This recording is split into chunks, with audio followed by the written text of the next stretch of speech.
Hello दोस्तों, स्वागत करते हैं आप सभी का आपके अपने यूट्यूब चैनल जैकपुर पे। आज के इस वीडियो में हम लोग क्लास 9 का जो सोशल एग्जाम सोशल साइंस का जो एग्जाम होने वाला है आप लोगों का, वो उसका वीकली टेस्ट का हम मॉडल सेट 1 लेकर आए हैं। इसके बाद आप लोगों का सेट 2, सेट 3, सेट 4 ये चैनल पे अपलोड होता जाएगा। यदि आप हमारे चैनल पे पहली बार आए तो प्लीज़ चैनल को सब्सक्राइब करके बेल आइकन को दबा लीजिएगा, ताकि हर एक वीडियो का नोटिफिकेशन जो है वो आपके मोबाइल पर चला जाए। तो चलिए शुरू करते हैं। हम देखते हैं क्या है हमारा आज का इंपॉर्टेंट सवाल। सबसे पहले सवाल में आपसे कहा जा रहा है कि किस प्रकार की जनसंख्या अर्थव्यवस्था की परिसंपत्ति है। ऑप्शंस में है आपके पास शिक्षित एवं स्वस्थ जनसंख्या, अशिक्षित एवं अस्वस्थ जनसंख्या, अनपढ़ एवं बेकार जनसंख्या, या फिर इनमें से कोई नहीं। तो देखिए आपको कहा गया है कि अर्थव्यवस्था की परिसंपत्ति होनी चाहिए, यानी संपत्ति होनी चाहिए। तो संपत्ति कैसा होगा? जो शिक्षित होगा एवं स्वस्थ होगा तो वही तो संपत्ति होगा, बाकी सब क्या है? बेकार है। ठीक है, आइए अगले सवाल पे चलते हैं। अगला सवाल है हमारा क्वेश्चन नंबर 2 पे ध्यान दीजिएगा। कह रहा है कि मानव पूंजी किसका द्योतक है। तो मानव पूंजी किसका द्योतक है? पहला ऑप्शन है आपका सहज एवं उपलब्ध साधन का भंडार है, निपुणता एवं उत्पादक का ज्ञान भंडार है, बेकार एवं अनुत्पादक का ज्ञान भंडार है, या फिर इनमें से कोई नहीं। तो इसका राइट आंसर होगा ऑप्शन नंबर 2, निपुणता एवं उत्पादक का ज्ञान भंडार है। ठीक है, ऑप्शन नंबर 2। अगला सवाल देखिए क्या है हमारा। क्वेश्चन नंबर 3 है हमारा, किस प्रकार की जनसंख्या अर्थव्यवस्था पर एक भार हो जाती है। पहला ऑप्शन है आपके पास शिक्षित एवं स्वस्थ जनसंख्या। क्या शिक्षित लोग और स्वस्थ लोग जो है अर्थव्यवस्था पर भार होगा? बिल्कुल भी नहीं होगा। अशिक्षित परंतु स्वस्थ जनसंख्या, देखिए अशिक्षित होगा लेकिन स्वस्थ होगा, ऐसा कुछ है यहाँ पे आपको बताना है। नहीं, ये स्वस्थ है अगर तो कोई बात नहीं है, अशिक्षित है तो चलेगा, वो कोई ना कोई तो काम कर ही लेगा। अशिक्षित भी होगा और अस्वस्थ भी होगा तो ये वाली जो जनसंख्या है, ये दोनों जो है क्या हो जाएगी? बेकार हो जाएगी हमारा। ठीक है, ध्यान रखिएगा। क्वेश्चन नंबर 4 पे आइए। क्वेश्चन नंबर 4 में आपसे कह रहा है कि ग्रामीण क्षेत्रों में कितने प्रकार की बेरोजगारी पाई जाती है। आपके पास ऑप्शन है 3, 2, 4, या फिर इनमें से कोई नहीं। तो इसका जो राइट आंसर होने वाला है वो हो जाएगा ऑप्शन नंबर 2, यानी कि 2 तरह की बेरोजगारी पाई जाती है ग्रामीण क्षेत्रों में। अगला सवाल देखिए क्या है हमारा, निम्नांकित में से कौन से कारक जनसंख्या की गुणवत्ता को बढ़ाता है। यानी कौन सा ऐसा कारक है जो जनसंख्या की गुणवत्ता को बढ़ाएगा? साक्षरता दर, लोगों का स्वास्थ्य, कौशल निर्माण, या फिर इनमें से सभी। तो इसका जो राइट आंसर होगा वो हो जाएगा आपको ऑप्शन नंबर 4, इनमें से सभी हो जाएगा। ठीक है, आइए क्वेश्चन नंबर 6 पे आते हैं। क्वेश्चन नंबर 6 में आपसे कह रहा है कि नर्मदा नदी का उद्गम कहाँ से होता है। सतपुड़ा में, अमरकंटक से, ब्रह्मगिरी से, पश्चिमी घाट के ढाल से। राइट आंसर होगा ऑप्शन नंबर 2, अमरकंटक से। ठीक है, नर्मदा नदी का जो उद्गम स्थल कहाँ पे होगा? अमरकंटक में होगा। क्वेश्चन नंबर 7 पे आइए। क्वेश्चन नंबर 7 में आपसे कह रहा है कि निम्नांकित में से कौन सी नदी प्रायद्वीपीय भारत की सबसे बड़ी नदी है। ऑप्शन से आपके पास नर्मदा, गोदावरी, कृष्णा, या फिर महानदी।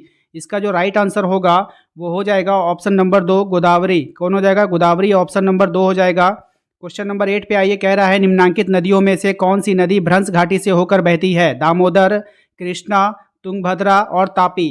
तो इसका जो राइट आंसर है वो है ऑप्शन नंबर 4, तापी हो जाएगा। ऑप्शन नंबर 4 यहाँ पे राइट आंसर होगा।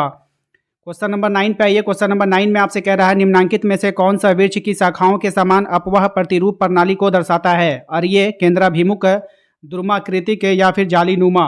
तो राइट आंसर है इसका ऑप्शन नंबर 3, द्रुमाकृतिक। क्वेश्चन नंबर 10 पे आइए। कह रहा है ब्रह्मपुत्र नदी को तिब्बत में क्या कहते हैं। ऑप्शन 1 है आपका Tsangpo, option 2 Yamuna, option 3 Bhagirathi, option 4 Krishna. Right answer होगा इसका option number 3, Bhagirathi. Sorry, option number 1 होगा सांगपो। ठीक है, याद रखिएगा। क्वेश्चन नंबर 11 पे आइए। क्वेश्चन नंबर 11 में आपसे कह रहा है कि भारत की सबसे लंबी नदी कौन है, अथवा भारत में किस नदी की अपवाह द्रोणी सबसे बड़ी है। ऑप्शन से आपके पास गोदावरी का, ब्रह्मपुत्र का, गंगा का, या फिर नर्मदा का। तो इसका जो राइट आंसर है वो है ऑप्शन नंबर 3, गंगा का। ठीक है, क्वेश्चन नंबर 12 पे आइए। कह रहा है नर्मदा का उद्गम किस राज्य से होता है। उड़ीसा, मध्य प्रदेश, कर्नाटक, महाराष्ट्र। राइट आंसर है इसका option number 2, Madhya Pradesh. Question number 13 पे आइए। कह रहा है कि नार्डिक जर्मनी आर्य कहाँ के रहने वाले थे। तो नार्डिक जर्मनी जो आर्य थे वो कहाँ के रहने वाले थे। तो जर्मन के रहने वाले थे। ऑप्शन नंबर 3 इसका राइट आंसर है। क्वेश्चन नंबर 4 पे आइए। 14 पे आइए। कह रहा है कि किसी समुदाय को दूसरे समुदाय से अलग रखना क्या कहलाता है। शिविर, घेटो, संलाप गृह, या इनमें से कोई नहीं। तो राइट आंसर है इसका घेटो। ठीक है, क्वेश्चन नंबर 15 पे आइए। कह रहा है धुरी शक्तियाँ किन देशों को कहा जाता है। जो धुरी शक्तियाँ हैं वो किन देशों को कहते हैं। America, Japan, Italy, Germany, Japan और इटली को। यानी ऑप्शन नंबर 2 हमारा यहाँ पे सही आंसर होगा। क्वेश्चन नंबर 16 पे आइए। क्वेश्चन नंबर 16 में आपसे कह रहा है कि वह स्थिति जब कीमतें बेहिसाब बढ़ जाती है क्या कहलाती है। तो वह स्थिति जब कीमतें बेहिसाब बढ़ेगी तो उसे हम लोग अति मुद्रास्फीति कहेंगे। ठीक है, क्वेश्चन नंबर 17 पे आइए। जर्मन मुद्रा को क्या कहा जाता है? लिब्रे, फ्रैंक, मार्क या फिर इनमें से कोई नहीं। तो जर्मन की जो मुद्रा है उसको हम लोग क्या कहते हैं? मार्क कहते हैं। ऑप्शन नंबर 3 हो जाएगा। ठीक है। युद्धों के मोर्चे पर सैनिकों के छिपने के लिए खोदे गए गड्ढे को क्या कहते हैं? तो खोदे गए गड्ढे को कहते हैं आपका खंदक। क्या कहा जाता है? खंदक कहा जाता है। ठीक है। क्वेश्चन नंबर 19 पे आइए। क्वेश्चन नंबर 19 में आपसे कह रहा है कि नाजी यूथ लीग की स्थापना कब हुई थी? 1922 में, 1920 में, 1945 में। तो इसका जो राइट आंसर है वो है ऑप्शन नंबर 1, 1922 में। अब आइए क्वेश्चन नंबर 20 पे आते हैं। हिटलर कौन था? इटली का तानाशाह शासक, जापान का तानाशाह शासक, जर्मनी का तानाशाह शासक या फिर ब्रिटेन का तानाशाह शासक? बहुत ही आसान इस क्वेश्चन है। इस क्वेश्चन का आंसर आप लोगों को कमेंट बॉक्स में देना है टाइप करके कि हिटलर कौन था। ऑप्शंस 4 है आपके पास। जिस किसी का भी आंसर सही होगा उसको हम चयन करेंगे और उसको हम ये वाला पीडीएफ देंगे। ठीक है। तो जो आंसर सही करेंगे, सही कर करके चैनल को सब्सक्राइब कर लेना। ठीक है। सब्सक्राइब करके बेल आइकन को दबा लेना। और हाँ, व्हाट्सअप ग्रुप को जरूर ज्वाइन कर लेना कि सारा पीडीएफ हमारे व्हाट्सअप ग्रुप पे ही उपलब्ध होता है। तो व्हाट्सअप ग्रुप को ज्वाइन कर लीजिएगा। दिए गए नंबर पे संपर्क कीजिएगा या नहीं तो इसी वीडियो के डिस्क्रिप्शन में भी आपको लिंक मिल जाएगा आपके अपने व्हाट्सअप ग्रुप को, तो उसको ज्वाइन कर लीजिएगा। ठीक है।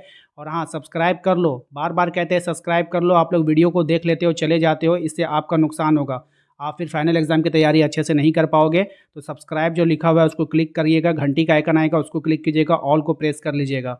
चलिए, उम्मीद करते हैं कि आप लोगों को समझ में आ गया होगा। मिलेंगे हम लोग अपने अगले वीडियो में। Thank you.